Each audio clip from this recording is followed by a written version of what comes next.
Okay, we'll just run through the first 8 of these nice and quickly. For doing this one, you need to know whether it's iodine or not by knowing how many protons it's got. So if we work out the number of protons by doing mass take away neutrons, then all of those come out like that. So D is clearly incorrect.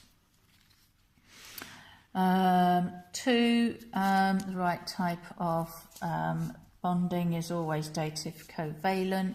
And for number 3, we've got 4 lots of 2 minus makes 8 minus. We've got 2 pluses there, so that drops the manganese out at plus 6.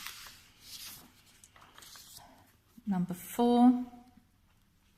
For these, your percentage by mass is your mass of calcium over the mass of the whole thing. So we need the masses of the whole thing, which means we need to be able to put together the formulae for the whole thing.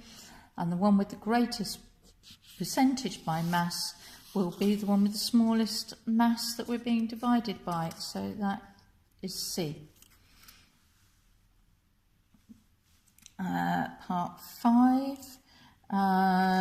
So we need to recognise that this is our balanced equation. So we have a 1:2 ratio, calcium oxide to HCl. So if we know the moles of that, we've got double the moles of that. We can then use the rearrangement of that to get to volume. So we've got moles times 1,000 divided by the concentration, which is 2, which gives us 20. And for this one, how many electrons are removed from that many atoms? Well, each atom has 1 electron removed from it. So let's work out how many atoms we've got. So we've got that many moles, the mass over the MR.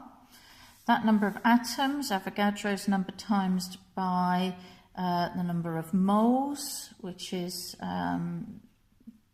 that, which gives you that. So if that's the number of atoms, that's the number of electrons, because only 1 electron is removed from each. Part 7. So percentage yield is actual over expected times 100. The expected number of moles will be the same as the moles of silicon in the first place because they're 1:1. So that is 0.05. So the actual moles of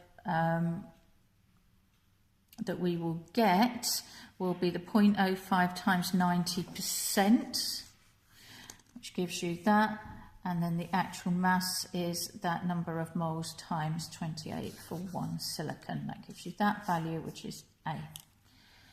And number 8, which pairs of solutions forms a white precipitate?